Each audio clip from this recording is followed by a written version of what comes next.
चलिए एक और बड़ी खबर आपको बता दें, जहां मुख्यमंत्री जयराम ठाकुर एक दिवसीय दौरे पर मनाली में रहेंगे। मनाली को करोड़ों की सौगात मुख्यमंत्री जयराम ठाकुर की तरफ से दी जाएगी। आईएसबीटी की आधारशिला भी यहां पर मुख्यमंत्री रखेंगे। कुछ परियोजनाओं का भी उद्घाटन होगा। तो सीएम के दौरे की तैयारी में मनाली प्रशासन जुट चुका है। तो बड़ी खबर, एक दिवसीय मनाली दौरे पर मुख्यमंत्री जयराम ठाकुर रहेंगे। चुनावी साल है, लगातार मुख्यमंत्री के दौरे हैं। हर जिले में मुख्यमंत्री करोड़ों की सौगात दे रहे हैं। मनाली को भी करोड़ों की सौगात दी जाएगी। आईएसबीटी की आधारशिला आज रखी जाएगी। इसके साथ ही कई परियोजनाओं का भी उद्घाटन होगा। तो सीएम के दौरे की तैयारियों में प्रशासन पूरे तरीके से जुट चुका है। लगातार तैयारियां जारी है, क्योंकि करोड़ों की सौगात मनाली को आज मुख्यमंत्री द्वारा दी जानी है।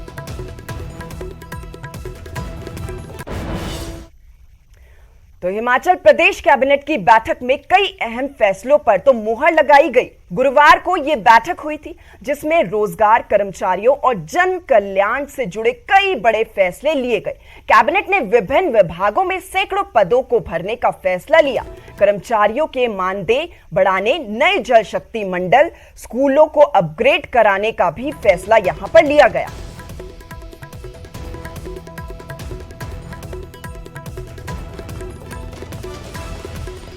तो हिमाचल प्रदेश कैबिनेट की बैठक हुई, इसमें कई फैसले लिए गए, कई फैसलों पर मुहर लगाई गई। गुरुवार को ये बैठक हुई थी, जिसमें रोजगार समेत कई ऐसे बड़े जो फैसले थे वो लिए गए। कैबिनेट ने विभिन्न विभागों में सैकड़ों पदों को भरने का भी फैसला यहां पर लिया गया है। कर्मचारियों के मानदेय बढ़ाने की बात हो, नए जल शक्ति मंडल की बात हो, स्कूलों को अपग्रेड कराने की बात हो, क्योंकि विपक्ष की तरफ से तमाम इन मुद्दों को भी लेकर सरकार को घेरा जा रहा है। चुनावी साल है, तो वही सरकार भी पीछे नहीं है। सरकार की तरफ से भी जनता को आश्वासन दिया जा रहा है कि सरकार जनता के लिए काम कर रही है और आगे भी काम करेगी। सेंटर और स्टेट गवर्नमेंट्स वो काम करेंगे, जिसमें महिला व बाल विकास विभाग है, स्वास्थ्य विभाग है और एलिमेंट्री एजुकेशन, प्राथमिक जो शिक्षा विभाग है। इन तीनों के जॉइंट एफर्ट्स से ये मुख्यमंत्री सुपोषण योजना प्रदेश में जो है वो काम करेगी। सरकार का विशेष रूप से उद्देश्य है कि हम अपने जो बच्चे हैं प्रदेश में, उनका जो है वो बीमारियों से जो है वो उनको बचपन में जो है वो राहत मिले। चलिए एक और बड़ी खबर आपको बता दें, जहां दिल्ली के डिप्टी सीएम मनीष सिसोदिया के खिलाफ मानहानि का केस दर्ज हुआ है। हिमाचल में आम आदमी पार्टी के पूर्व अध्यक्ष ने ये एफआईआर करवाई है। दिल्ली के डिप्टी सीएम पर कई आरोप लगाए गए हैं। अमर्यादित भाषा के प्रयोग का भी आरोप लगाया है। आपको बता दें कि अब बीजेपी के प्रदेश उपाध्यक्ष है अनूप केसरी। तो आम आदमी पार्टी में पहले अध्यक्ष रहे और अब बीजेपी उन्होंने ज्वाइन कर ली है। मनीष सिसोदिया के खिलाफ मानहानि का केस दर्ज उनकी तरफ से करवाया गया है। दिल्ली के डिप्टी सीएम है मनीष सिसोदिया, उन पर कई आरोप अनूप केसरी की तरफ से लगाए गए हैं। तो आम आदमी पार्टी के अध्यक्ष रहे अनूप केसरी ने मनीष सिसोदिया के खिलाफ एफआईआर दर्ज करवाई है।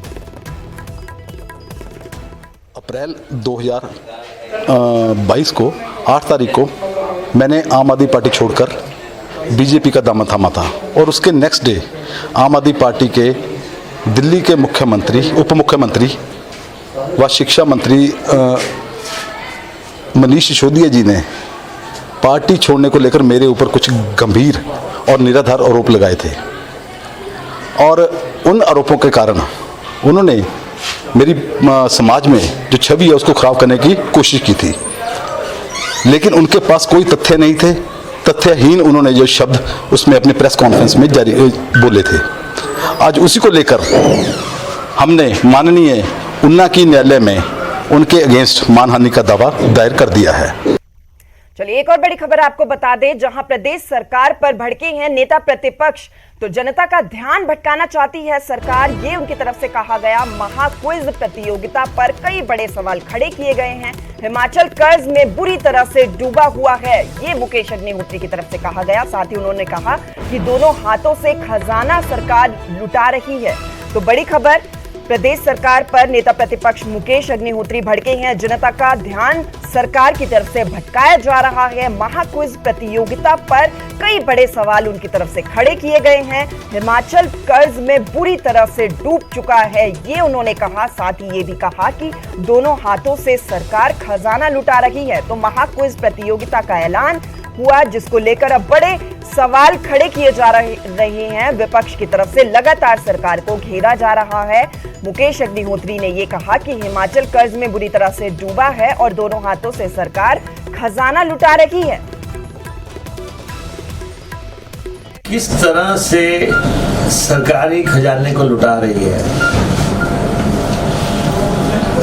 उसमें आप देखो कि अब शुरू कर दिया महाक्विज, मेगा क्विज,